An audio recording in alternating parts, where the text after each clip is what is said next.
শুভ সকাল বন্ধুরা। দেখুন এই যে সকাল সকাল চলে এসেছে আমাদের ঘুম ভাঙাতে, জানালায় বসে ম্যাও ম্যাও করে আমাদের ঘুম ভাঙাচ্ছে। তো শুভ সকাল, মানসী হোম ডায়েরিতে আপনাদেরকে একটি নতুন ভিডিওতে স্বাগত।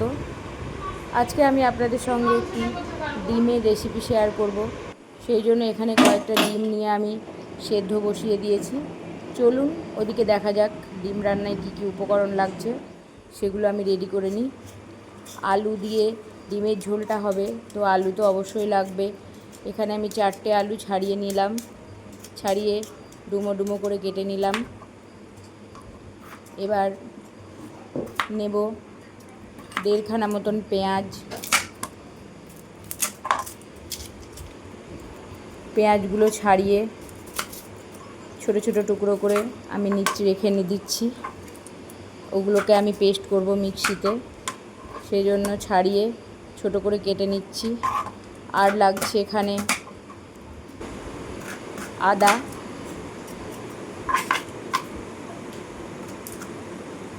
এখানে আমি 2 ইঞ্চি মতো আদা নিয়ে নিয়েছি। এবার আদাগুলোকে ছাড়িয়ে ছোট ছোট করে টুকরো করে বাটির ভেতরে নিয়ে নেব। আর 10-12টা মতো রসুনের কোয়া নিয়েছি, সেটাকেও ছাড়িয়ে নেব।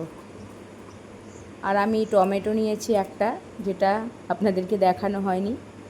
তো দেখুন আমার ডিমটা সেদ্ধ হয়ে গিয়েছে। এবার আমি ডিমগুলোকে ছাড়িয়ে নিচ্ছি।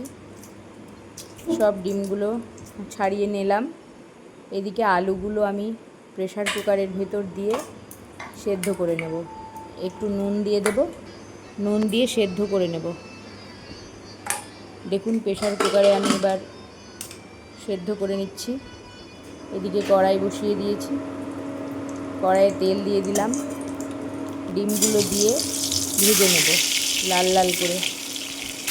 ডিমগুলো মোটামুটি আমার ভাজা হয়ে এসেছে।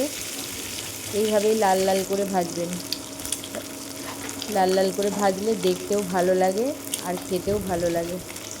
দেখুন আমার ডিমগুলো ভাজা হয়ে গিয়েছে। এবার আমি তুলে নেব। ডিমগুলো তুলে নিয়ে ওই তেলের ভিতরে ওই তেলে এবার আমি সেদ্ধ করে রাখা আলুগুলো ভেজে নেব। আলুগুলো লাল লাল করে ভেজে তুলে নেব। দেখুন আলুগুলো আমার লাল করে ভাজা হয়ে গিয়েছে। এবার আমি আলুগুলোকে তুলে নিচ্ছি। আলুগুলো খুব সাবধানে ভাজতে হবে, যেহেতু সেদ্ধ করা আছে। তো একটু গ্যাসের আঁচটা বাড়িয়ে দিয়ে ভাজতে হবে, তা না হলে আলুগুলো ঘেঁটে যেতে পারে। এবার ওই তেলের মধ্যে একটা তেজপাতা, গোটা গরম মশলা গুঁড়ো আর 5 ফোড়ন দিয়ে দিলাম। ফোড়ন দিয়ে মিষ্টি গন্ধ বেরোলে তার ভিতরে আমি দিয়ে দিচ্ছি আদা লঙ্কার পেস্ট। আদা লঙ্কা আর রসুন পেঁয়াজ যেটা আমি পেস্ট করে রেখেছিলাম সেটা দিয়ে দিলাম। আর একটা টমেটো পেস্ট করে রেখেছিলাম সেটাও দিয়ে দিলাম। এবার দিচ্ছি জিরে গুঁড়ো, ধনে গুঁড়ো,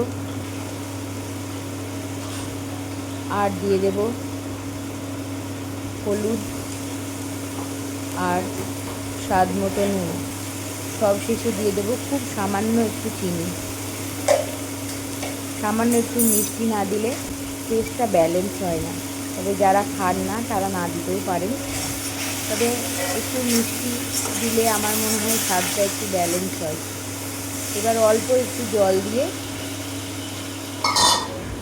মশলাটা কষিয়ে নেব। মশলাটা একটু কষানো হয়ে গেলে যখন তেল ছেড়ে আসবে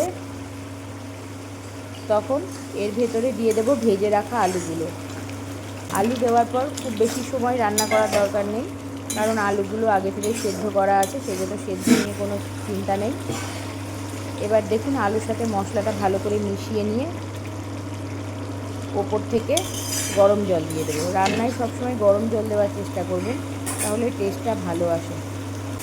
এবার আমি দেখুন গরম জল দিয়ে দিলাম। এবার ঝোলটা আমি ঢাকা দিয়ে দেবো, ভালো করে মিশিয়ে নিয়ে ঢাকা দিয়ে দেবো। ঢাকা দেওয়ার পর ঝোলটা ফুটে উঠলে তখন আমি ঢাকা খুলে এবার আগে থেকে ভেজে রাখা ডিমগুলো আমি এর ভেতরে দিয়ে দেব। দেখুন কত সুন্দর ফুটছে এবং ঝোলের কালারটাও খুব সুন্দর এসেছে। এইভাবে একবার রান্না করে খেয়ে দেখবেন, খুব সাধারণ ঘরোয়া মশলা দিয়ে রান্না। আশা করি আপনাদের ভালো লাগবে। আমার ভিডিওটি ভালো লাগলে লাইক করবেন, কমেন্ট করবেন এবং শেয়ার করবেন, আর সাবস্ক্রাইব করে অবশ্যই আমার পাশে থাকবেন।